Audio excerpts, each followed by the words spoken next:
পথে যেতে যেতে দেখুন রেল গেট পার হয়ে যেতে হয়, তাই এখন গেট পড়ে গেছে। আমরা তাই সবাই এখন অপেক্ষা করছি কখন ট্রেন যাবে আর গেটটা উঠবে, সেই অপেক্ষায় বসে আছি। এই ট্রেনটা চলে যাচ্ছে।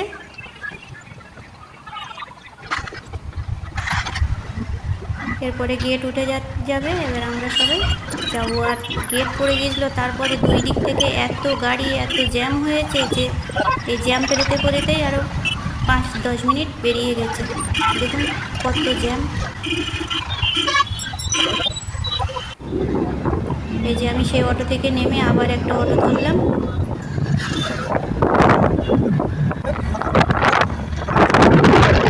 আর গ্রামের পরিবেশটা দেখুন চারিদিকে কত সুন্দর, সবুজ আর সবুজ চারিদিকে।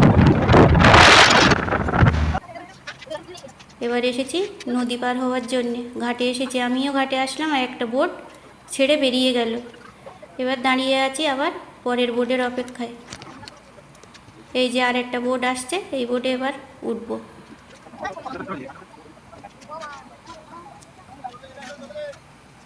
আর দেখুন আমার অবস্থা, মাথার গাড়িতে বসে চুল সব ঘেঁটে কি অবস্থা হয়ে গেছে, মনে হচ্ছে মাথা আঁচড়াই না। এই যে উঠে পড়লাম।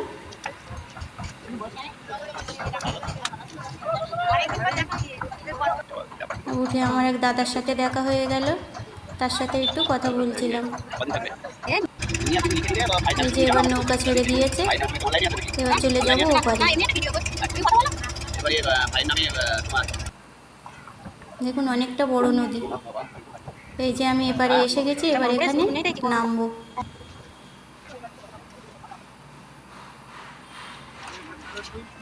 নেমে পড়লাম। এই যে আরেকটা বোটে সবাই লোকজন উঠে পড়ছে, ওই বোটটা এবার ছেড়ে আবার ওপারে যাবে।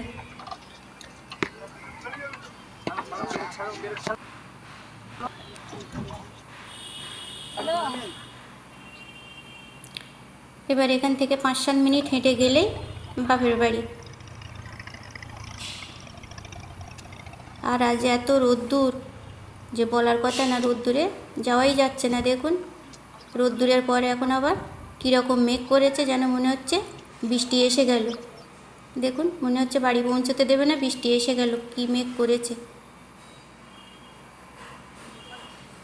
আর এই যে আমি আসছি শুনে আমার মা আর ভাইজি আমাকে এগিয়ে নিতে এসছে রাস্তায়। আমি ভিডিও করছি বলে আমার ভাইজি লজ্জা পাচ্ছে, এদিকে তাকাচ্ছে না।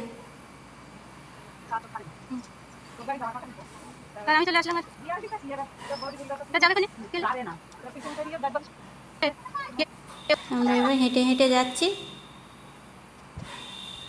এই যে প্রায় এসে গেছে। আর চারিদিকে দেখুন যেন মনে হচ্ছে জঙ্গলে ঢুকছি, চারিদিকে এত গাছপালা। এই যে পৌঁছে গেলাম, আবার দেখা হবে পরের ভিডিও।